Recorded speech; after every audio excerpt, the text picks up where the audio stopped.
Yes, I was asked to talk about the World Centre tonight with some idea of its development in the past and its development in the future.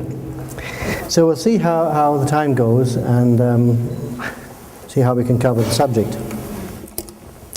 The World Centre, you know, the World Centre of the Faith is really two things. One is its geographical location. The other is it's a series of institutions, and the two, of course, are very closely interlinked. The two have been linked from long before the Baha'i World Centre arrived in Israel, because from the Bayan and the laws of the Bab, we know that the Qibla, the point of adoration of the faith, was to be He whom God would make manifest. And it would move wherever He moved until He stayed in one place. And this is what happened. So the World Centre, if you're reading your Baha'i history, was wherever Baha'u'llah was, until he arrived in the Holy Land, and then the World Centre, as it were, settled in the Holy Land. And the geographical location of the World Centre is a number of holy sites and institutions, quite widespread. The Universal House of Justice has been working on having the Baha'i World Centre recognized as a World Heritage Site. And what makes it a bit different for the people dealing with the World Centre is the fact that it's a number of different places. It is to start with Akka. It's Bahji, just outside Akka. It's Mazrai, north of Bahji. It includes Baha'i cemetery in Ein Geb, where the faithful half-brother of Abdul Baha is buried, and his family. And it includes Haifa, and many parts of Haifa. This is all the World Centre. And when you go on pilgrimage, which is what you're going to see something of in the DVD tonight, you visit the Baha'i holy places in the World Centre. Not all of them, but most of them you can get to. And you also see the new institutions which have arisen in the World Centre. Because the World Centre evolved quite slowly. You know, Baha'u'llah had amanuenses, friends who were with him, who took the dictation of his tablets, and who copied his tablets. There are a number of amanuenses. There was one who was nearly always with him, who is known as Khadimullah, Khadim, the servant of God. He was the one who used to take down the dictation of the tablets of Baha'u'llah in what we've come to call revelation writing. It's writing Persian or Arabic with such speed that it just looks like a series of strokes on paper. But he could read back that writing. So after having taken the dictation from Baha'u'llah, he would then make a fair copy of the tablet. And we have, in the archives at the World Centre, copies of tablets in revelation writing and copies of the fair copy that Khadimullah made, and then the notes that were made to correct the fair copy, because he would read over the tablet to Baha'u'llah and ask him questions about places where he wasn't quite sure. And some years ago they were examining these documents in the archives and weren't quite sure what these funny little marks and things in the margins were for. And by studying the situation they found this is what it was. There were certain questions that Khadim wanted to put to Baha'u'llah. There were certain changes to be made. Then he would make, or another amanuensis would copy down a fair copy of the tablet, and it would be sent out. Then we have other services that were performed, particularly by one of the amanuenses, Zainul Magharibin. He was so faithful that Baha'u'llah has written that any tablet in the handwriting of Zainul Magharibin is as good as an original. And Baha'u'llah would use quite often, when dictating his tablets, the style similar to that of the Bab, in which the Bab ignored a lot of the rules of Arabic grammar. Now, as you may know, grammarians concoct grammars from what they find people use in their languages. We tend to think of the grammar being there first and then the language, but it's the other way around. I don't know why the Bab chose to violate so many of the rules of Arabic grammar, but I think it may be partly to demonstrate the authority of the manifestation of God over even the grammar of the language he's using. There were other things that Baha'u'llah did, and they're very, you see, Baha'u'llah wasn't A, he wasn't stupid, and B, he didn't just accidentally do things. And you'll find often in the writings of Baha'u'llah, he will quote the Bab's writings, or he will quote his own writings, obviously from memory. And what he quoted is not always identical with the earlier revealed tablet. Now, why would he do that? I think one of the reasons is to teach us not to be fanatical. Because this has been a problem in many religions, that people kill one another because of little details of the writings. And Baha'u'llah and Abdul Baha and after them Shoghi Effendi have tried to train us to read the writings in the context of all the writings, not to hang ourselves by little commas and details of any particular passage. So this is part of the World Centre, how it worked. I won't go into any more examples of that at the moment, but there are very interesting examples of how we have, in fact, in some famous tablets, 3 equally valid copies of the tablet that are all slightly different from one another. Now when Abdul Baha, of course, succeeded Baha'u'llah, he also had secretaries who would write for him. And there are accounts by pilgrims of Abdul Baha dictating tablets simultaneously to 5 different secretaries. He'd dictate a bit to one, a bit more to another, and there'd be 5 different tablets, and he would do them bit by bit to all 5 and go back, and when the first one was getting near his bit finished, he would do the next bit of that tablet.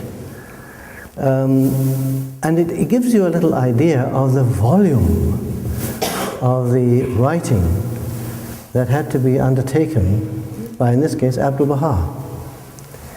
Because the world centre of the faith was so often in prison. In Tehran, in Baghdad, in Adrianople, in Constantinople. Baha'u'llah couldn't go around teaching his faith any more than for most of his life Abdul Baha could visit the Baha'is, or the Baha'is could visit him. So much of this revelation had to be in writing, not just because Baha'u'llah and Abdul Baha wanted it that way, but because it was the one way to get the message to the friends and to the world as a whole. So from very early days you have this pattern at the World Centre of the source of the guidance and the friends serving to put that into writing and to send it out. After the passing of Abdul Baha, Shoghi Effendi, who was a young man in his early 20s, found himself with this incredible burden of being the guardian of the cause of God. Now, he had been studying English in Oxford, with the hope of becoming very fluent in that language, to help, as a secretary, Abdul Baha, to translate his tablets, to help in some way or another. And he thought that maybe Abdul Baha would give him the task of calling the election of the Universal House of Justice. And it was a tremendous blow to him. And you think, at your age, a young man, suddenly, with this burden of being the guardian of the cause of God placed on your shoulders. And this is what Shoghi Effendi found. And he needed people to help him. Quite early in his ministry, he called a number of prominent Baha'is from different parts of the world to consult with him in Haifa, with the thought that they could perhaps call the election of the Universal House of Justice. And he found it was impossible.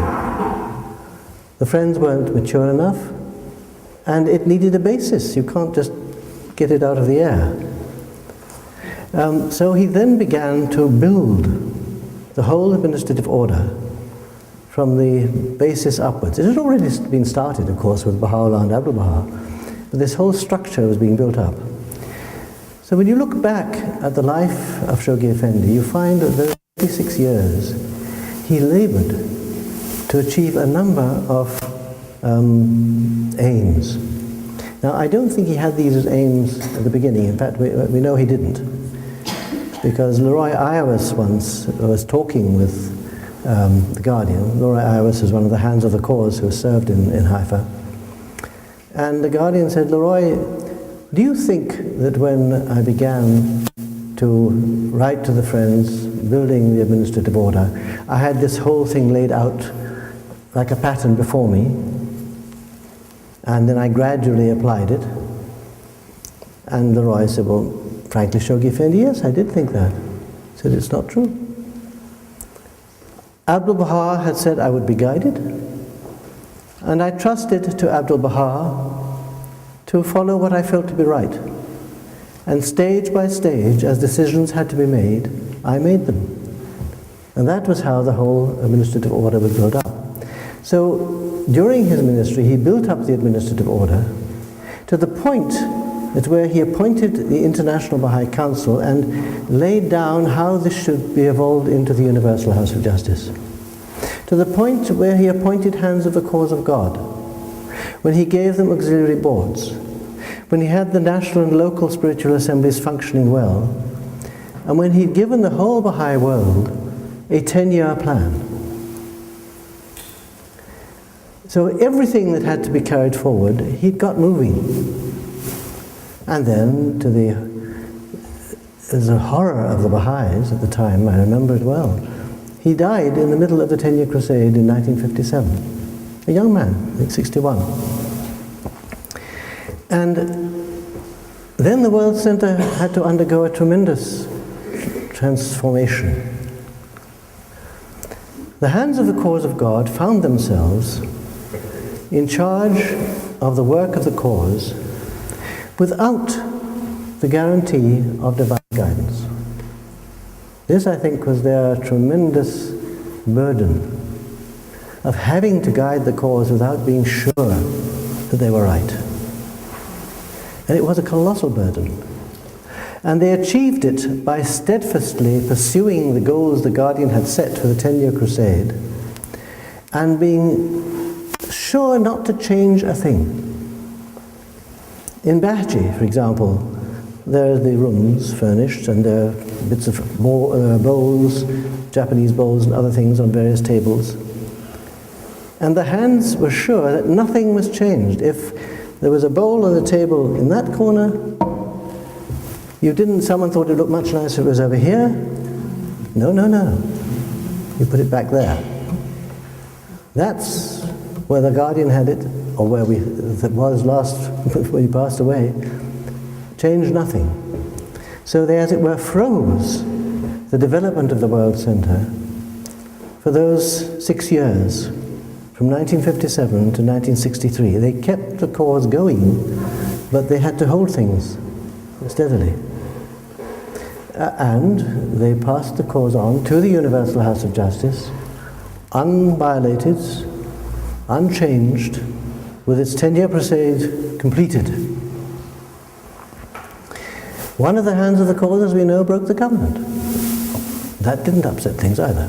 I mean, it was a test and a tragedy that someone who had been such a faithful Baha'i, Charles Mason Reamy, should have broken the covenant, but it didn't distress or disturb the growth of the cause. Now, the way this relates to the World Centre is that then, when the House of Justice came into being, it had to examine what was to happen. It had the task of deciding whether or not it would be possible to appoint a successor to Shoghi Effendi, or to make a law that would make it possible to appoint a successor to Shoghi Effendi. As you know, it decided it couldn't in those two cases. Then there's the question, what would be the relationship of the House of Justice to the hands? What would be the relationship of the auxiliary board members to the House of Justice? All these various things had to be re-examined, and the Guardian had written about the House of Justice that it would have to re-examine everything, and this is what it had to do. So it had to do this and had to catch up in those years when nothing had evolved. I remember in the Shrine of Baha'u'llah, for example, there's an apse at the end. The shrine, as you know, you enter the Shrine of Baha'u'llah through a door, and there's a room which used to be a courtyard, and it's now a room with a glass roof and a garden in the middle, and then you turn right and the Shrine of Baha'u'llah is in the corner. Just next to the shrine there's a sort of apse, a little raised place where you get in behind, and there's a ceiling above that apse, and it's got beams and little boards on top and so on. When I went there in 1961, this was covered with plywood, because the Guardian had been saving money for the work of the crusade, and the roof was not very sound. The sand kept on drifting down through the roof, through the boards. And instead of rebuilding the roof, all that he and the hands could do was to tack up plywood underneath it to hold it together. And in many parts of the World Centre, it was just held like this. So the House of Justice had to then re-examine it. And this was very interesting in the way the World Centre functioned when I first was there in 1961, because 61 was before the election of the House of Justice, of course.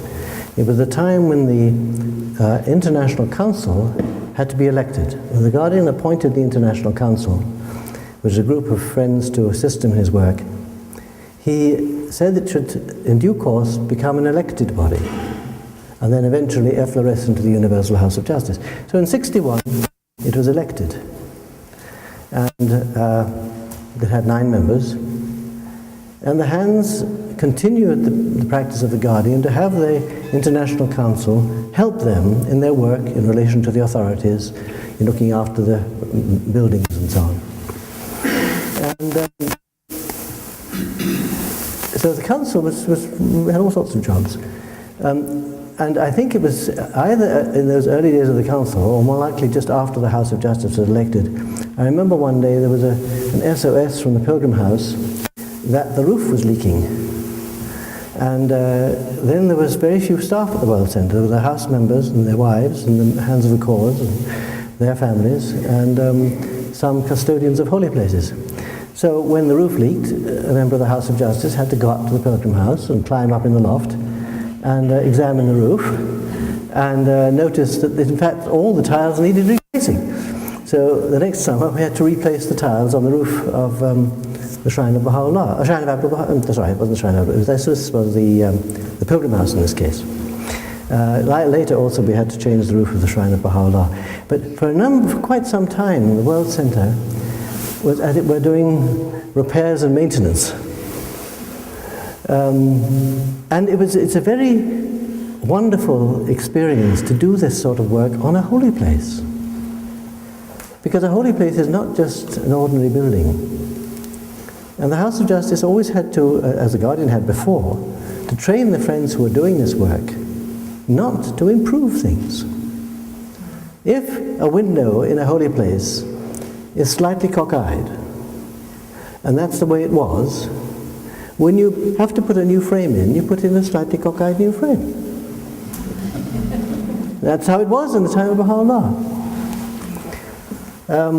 So you preserve things as they are. It's so easy when you improve things to migrate slowly from what it originally was to something quite different from what it was. So this brings us to the material things of the World Centre. And the first of the material things is the holy places, which have to be preserved and protected and acquired. Because we didn't, as we still don't, possess all the places that are related to Baha'u'llah and Abdul Baha, the Guardian. But I remember the wonderful experience we had with the purchase of Mazrai. Now Mazrai had been rented. This is the little mansion north of Baha'i, where Baha'u'llah lived, where you go out in the country, and where he saw the country for the first time after all those years of being imprisoned in Akka, and all you can see there is the sea and the houses and the no green things. And so we had possession of Mazrai, but we didn't own it. And so the House of Justice began to investigate how we could acquire ownership of Mazrai. We found, in fact, that it was a Muslim waqf. Now, a waqf is an endowment, a religious endowment. And in Muslim countries, usually, an endowment has what they call a mutawalli. Now, someone, usually hereditary, who is in charge of this property. And the mutawalli of the waqf of Mazrai lived in Turkey. And so we managed to get in touch with her and negotiated the purchase of Mazrai. In the process, we found that this dear lady was also the mutawalli of the mansion of Abdullah Pasha, or the house of Abdullah Pasha in Akka. So we were then able to move forward to purchase the house of Abdullah Pasha, which is where Abdul Baha was living. He'd rented it, of course, he didn't own it, living in the time that the first Western pilgrims visited the Holy Land. So it's a very precious property. When Mazrai was acquired, that's not when we bought it, but when we fell into the hands of the faith, the Guardian was still alive. He was able to furnish it. He said what's to be done there, how the pilgrims were to be received, which rooms they'd visit. When the house of Abdullah Pasha was acquired, this was after the passing of the Guardian, in the time of the House of Justice. How do you restore a building like this, which is a holy place? We were very lucky to find that the aunt of Mr. Ali Nakhjavani, whose name was Zinat Baghdadi, when she was a girl, had served as a maid in the house of Abdul Baha. She had not only lived in the house of Abdul Pasha, she cleaned it. She swept the floor, she cleaned the windows, she looked after the building. So we were able to get her, who was in Lebanon, to dictate from her memories what each room was like. For example, it's very important for her to say what the floor was like, whether it was tile, whether it was concrete, what it was, because that is a very old building, much older than the time Abdul Baha was there. So if you went back through the floor to the earliest floor, you would go straight past where Abdul Baha had been and get something too early. So the restoration had to be very delicately done. So she recorded all her memories, and then later, via Cyprus, she was brought to the Holy Land, and she came to the house of Abdullah Pasha and looked at it in the light of the notes that she made. And she would say, for example, there used to be a door through that wall. So along we'd come with chisels and hack away at the wall. Sure enough, there was the doorway. So we could replace that. And also at the same time, whereas she had seen the whole of the inside of the house and worked on it, and knew what the garden outside looked like from the windows, we had a Baha'i who, as a young boy, had worked in the garden, and he knew what the building looked like from outside. So that was how the house of Abdullah Pasha was restored. This sort of delicate work, trying to get back to the most accurate building it could be. So this is all part of the both the work of the World Centre and the development of the World Centre. Now when you go on pilgrimage, you see so much more than used to be seen. We have these wonderful archives in the Holy Land, the things that belonged to Baha'u'llah and to the Bab and to Abdul Baha and to some degree to Shoghi Effendi, to the greatest holy leaf. And the pilgrims visit these and see them. You now see many, many more than I did when I went on pilgrimage. When I went on pilgrimage in May 1957, it was very intimate. The archives, the major archives then, were in the 3 rooms at the back of the Shrine of the Bab. And we were taken in, Lotfullah Hakim showed us round, and he would get the pilgrims to sit round in a semicircle on the floor, because there were very few pilgrims, and he'd open a cabinet, and he'd take out a garment and say, now this is one of the shirts of Baha'u'llah, and he would hand it round to the pilgrims, and you'd sort of, you'd be hardly daring to touch it, to hand it round and look at it and hand it back to him, and he put it away again. It was a wonderful experience, but you can't keep doing it for 2,000 or 3,000 years. So that's why the Guardian had the archives building constructed and had prepared ways of placing the precious archives that they could be seen appropriately, but not continually touched. And in the case of the archives, which are the tablets, which of course are the most precious of all, they're the sacred word, there are even tablets from Baha'u'llah saying how to look after the tablets. And the archives department follows that now. For example, you have an original tablet of Baha'u'llah's. One thing they first do is they test it for acidity. Because if a paper is acidic, you just leave it, it'll fall apart sooner or later. So they have to check that. Then they have a double sheet like this of acid-free paper. And they place the tablet in that. And that then goes in a folder. As far as possible, never again is the original tablet touched.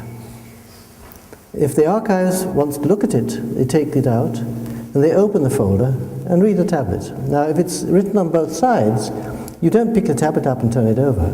You close the folder again, turn it all over, and then open it again. Now, this is the sort of thing that Baha'u'llah thought of and told us how to do when dealing with things like that. I remember shortly after we got our first archivist, I made the mistake of going to make some notes of things she was talking to me about by taking out my ballpoint pen. She nearly had a fit. She says, you never use a ballpoint pen on a table where there is an original document. And I said, I'm not going to write on it. She said, no, of course you're not, but you might drop the pen.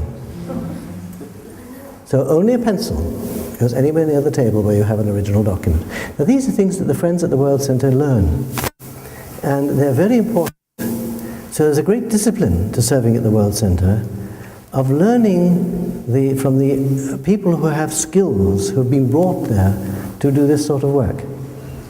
It's useless if you, as a member of the House of Justice, you go and say, look, I'm a member of the House of Justice, I'm going to read this tablet the way I want to. Oh no. The archivist says how you deal with things. And then the documents are very precious. You know, the people, the friends who wrote to any of the central figures of the faith, and including those who write to the House of Justice, pour out their hearts. Friends used to write to the Guardian about all sorts of personal problems, about things which they didn't want people to learn, to read about. They were talking to their Guardian. So there are rules of access to the documents. When Mr. Hoffman, for example, was writing the biography of the Hand of the Cause, George Townsend, he knew George very well. They were close friends. He needed to have access to some of the correspondence from George Townsend to the Guardian. And he asked the House of Justice for permission. And the House of Justice agreed on the provision that first they must be read by someone who did not know George Townsend. And he would then know whether there was anything in that letter that it was likely that George would not have wanted David Hoffman to read. And only when the documents are being cleared was David Hoffman then allowed to read them and use them in writing the biography of George Townsend. So So this may seem very secretive, but it isn't secretive. There's a difference. The Guardian said once, there are no secrets in Haifa. There are things that are confidential, but that's not the same. The faith does not have secrets. It has mysteries. It has things that are confidential, but not secret things that nobody can see. So this is the essence of the World Centre, the way it deals with things. Now, since the House of Justice was elected, of course, the World Centre has grown. I think I counted the number of Baha'is living in Haifa about the time the House of Justice was elected, and if I remember rightly, there were 46. That wasn't including the custodians of the holy places, who were in fact Baha'is living permanently in Israel. But the others were there. There was the members of the House of Justice, the hands of the cause, their spouses, and then, of course, at that time there was no international teaching centre. And they did everything. The guy did the shrines, went and see the tax inspectors, made sure the gardens were kept in good order, everything. But you can't carry on like that as with a growing religion. So slowly, the House of Justice has been... Step forward a tiny bit, you're making the evidence. Thank you. What am I doing? I was terrified going for all that. Oh, thank you very much, yes. I'm glad you were terrified. I'd have been more than terrified.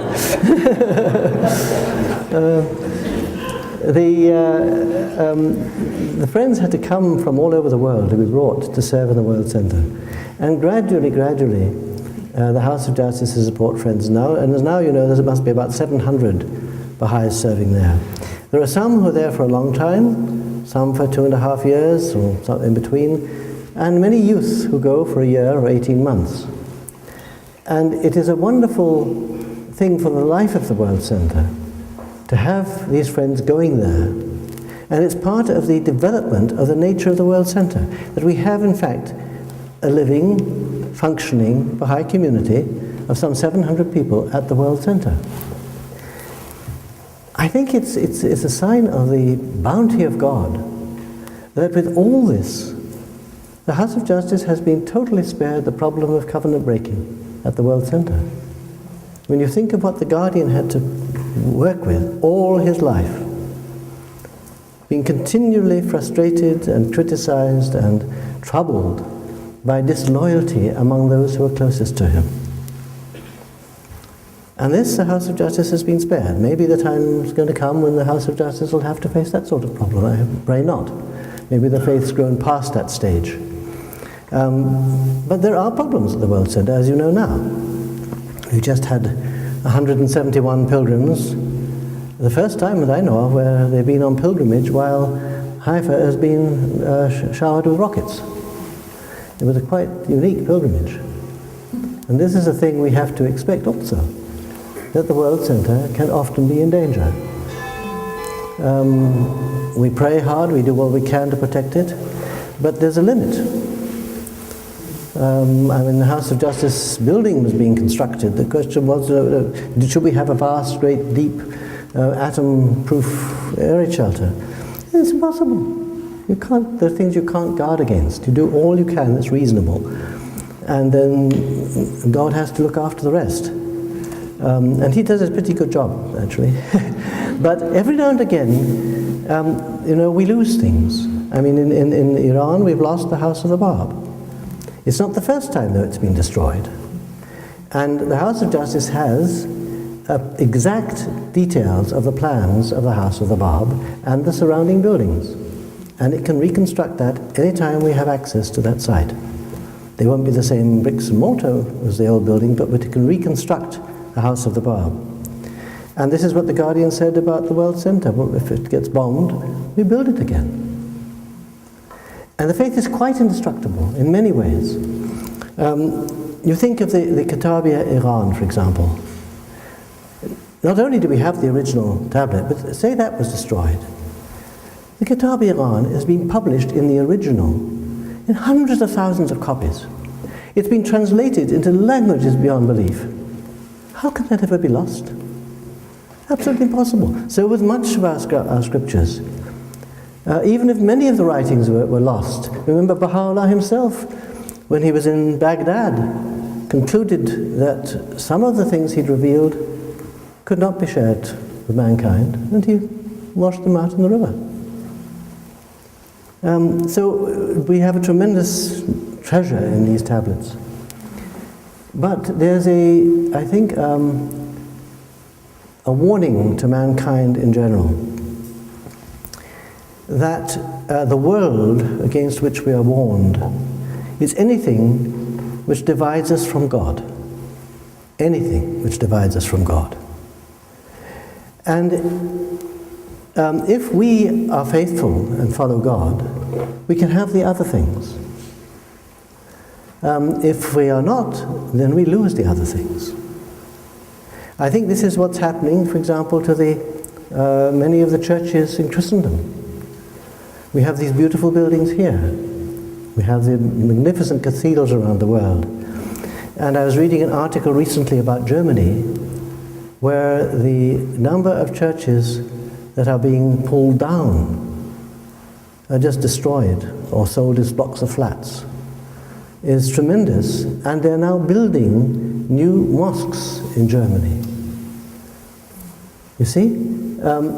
Now I think there's also a very wonderful passage in the questions and answers to the Kitab al-Aqdas. Someone asked Baha'u'llah, what will happen to all these churches and monasteries and beautiful things, the other religions? And what do we do with them? He says, a building that has been used for the worship of the one true God is not to be used for anything else. Then the Guardian has listed this passage under the heading of Mashraq al-Azkar in his synopsis and codification of the Aqdas. So you deduce from that if it so happens that, for example, Westminster Abbey survives and Britain becomes a Baha'i country and we find ourselves with Westminster Abbey, it becomes a Mashraq al-Azkar. It remains a place of worship of God. So with all these beautiful things, if mankind will accept God, God will let us have these. But what's happening in so many cases, that people are not becoming Baha'is, and they're losing their own churches. They're becoming bingo halls. And this, I think, is so with anybody. If anything is going to keep people from God, He will let us lose that. Maybe this is a lesson for the Baha'is in Iran at the moment, certainly for the Iranians. Part of the heritage, the most precious heritage of Iran, are the Baha'i holy places.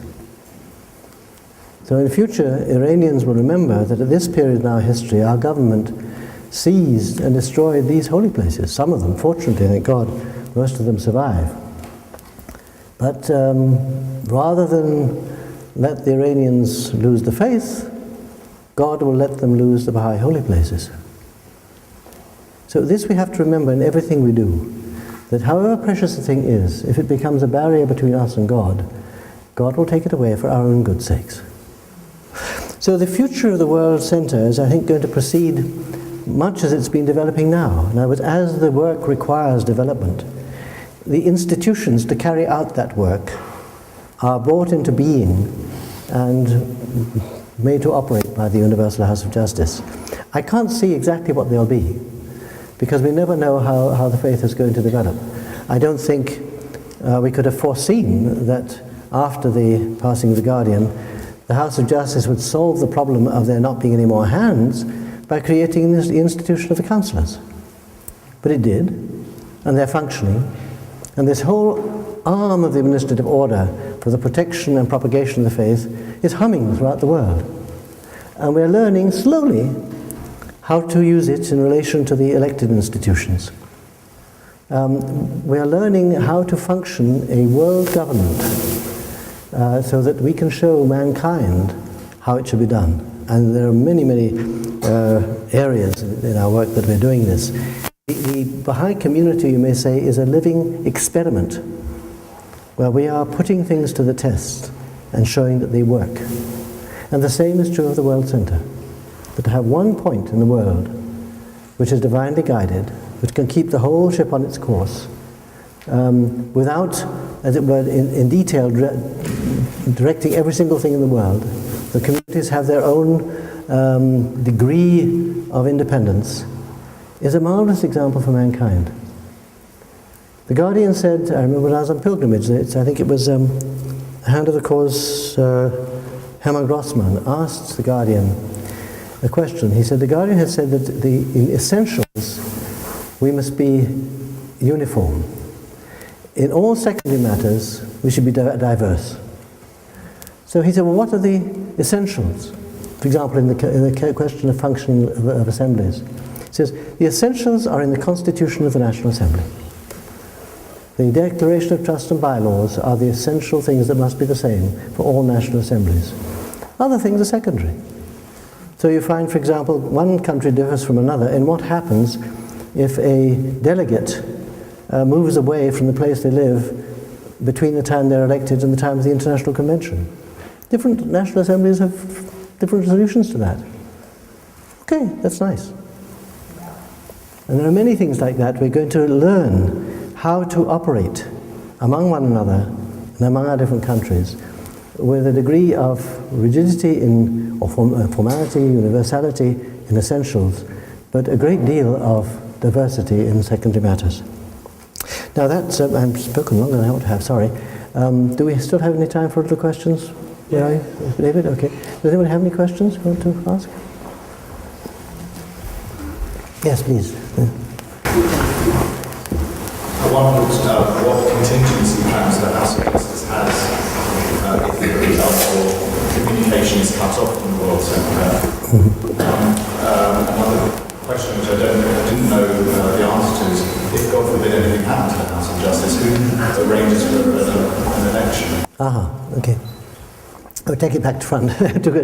Yes, if say a bomb drops on the House of Justice and all 9 members are killed, it's very easy to solve. You elect a new House of Justice. Members aren't the House of Justice, you elect it as before. And the election process is very simple. The question is, who calls it? I think the House of Justice, from time to time, makes provision for who should do this. At the present time, it will be the councillors. Now, I can't remember exactly how the councillors are to do it, but the House of Justice has given instructions, and all the councillors know what they should do if it should happen. And the basic thing is to keep the whole World Centre carrying on working. Now, the communication, the Guardian himself said that the time could well come that the World Centre is cut off from the Friends. We have our national institutions. They continue to direct their communities and keep in harmony with one another. And this is becoming much stronger now once we have this present pattern of the training institutes. Because as things happened quite recently in Africa, there was one country, I've forgotten which it was, where they'd only recently, the Friends had got their training institutes going. And they had the books, they had the things, and they were doing it. There was a war, and this section of the country was completely cut off from the rest, and the poor National Assembly was worried, thinking, what are these Baha'is going to do? They had no contact with them. Eventually they re-established contact, and they found believers were carrying on happily. They said, we didn't need to contact the National Assembly. We know what to do. We have the books, we have our children's classes, we have our study circles, we have devotional meetings, and we're doing all right, thank you very much. We didn't need to ask for anything in the National Assembly at the moment. So by the training of the community, as distinct from just the teaching of the faith, in a particular method of doing things, we're making the community more decentralized. It may seem the opposite. It may seem there's a uniformity being established, but it's a certain uniformity, but also a degree of independence, devolution. Any other questions? Oh, yes, please. Just something, when you talk about the International Council, Yes. that had women. Oh, yes. Then eventually the Universal House of Justice would be elected. And I think one of the words that the Guardian knew, this body would effervesce into the Universal House of Justice. Well, the Universal House of Justice, of course, was elected. Yes. The council was appointed. Can you just have some comment on that? Because sometimes there's a sticking point. Yes, it's very interesting because, of course, as you say, the council, when it was first brought into being as the embryo of the Universal House of Justice, was appointed by the Guardian. And it had both men and women on it. I wish I had time to speak about these friends, they were wonderful people. Then the Guardian said it would be elected, and then later would infloresce into the Universal House of Justice. So the first election was in 1961, and all the National Assemblies elected exactly as they would in an election for the Universal House of Justice. It was done by mail. The only thing was that they elected men and women, and otherwise it was the same. And it so happened that what happened was they re-elected onto the council the ones who had been on the appointed council who weren't hands of the cause, because the first council, many of its members became hands, or in some cases the hands became members of the council. And the hands asked not to be elected to the elected council. And so the members who had been on before were re-elected, and the National Assembly has elected new members to make up the ones who places have been vacated by the hands. And that was the International Council as an elected body. And it functioned under the direction of the hands until 1963. And one of its tasks was to help to the hands to prepare for the election of the Universal House of Justice. Then in the election of the House of Justice in 1963, the National Assemblies did the same thing again. The only difference being they didn't elect any women.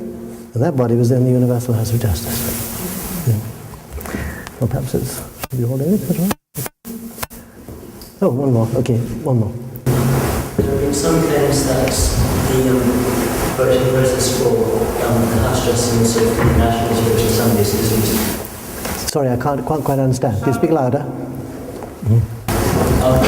Some people that I've been talking to have said that the voting procedure isn't absolutely perfect because, for example, the National Spiritual Assembly of India, the makeup of it has been very similar for the past 20 years or so, because people that get voted on are people who people have heard of, who are people on the National Spiritual Assembly.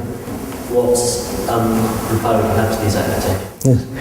Well, it's quite true that the elections are not perfect. In fact, nothing's perfect at the moment. Because we're in the very early stages of, you think we're only halfway through the 2nd century, very early stages of learning how to operate the faith. So in most countries, the delegates haven't really learned to be quite clear thinking when they elect. But then we also have to remember that the Baha'i concept of election and of service is not the same as that in the world as a large. One is meant to elect the people one thinks, the individuals one believes, are the best to serve. There's no particular reason why that should change radically every year. Now, usually what has happened is there's been a gradual changeover as people get older and die or move off or pioneer or something, or the believers decide they want someone else elected. In fact, I remember not too long ago, one National Assembly, which at Rizwan, it had been rather a poor National Assembly, and all 9 members were changed at that convention. No preconditions, no one thought about it. It just so happened that the delegates thought, whoops, we'll vote for these ones. So the Baha'i elections is an interesting and unusual thing. But remember, Baha'i elections do not carry out in order to obtain power. They are carried out so that the believers can confer authority on those they want to take charge of the community. It's a very different pattern from normal elections. So as you're right, things are imperfect, and we just have to work hard and study how to function and get better. Thank you, David.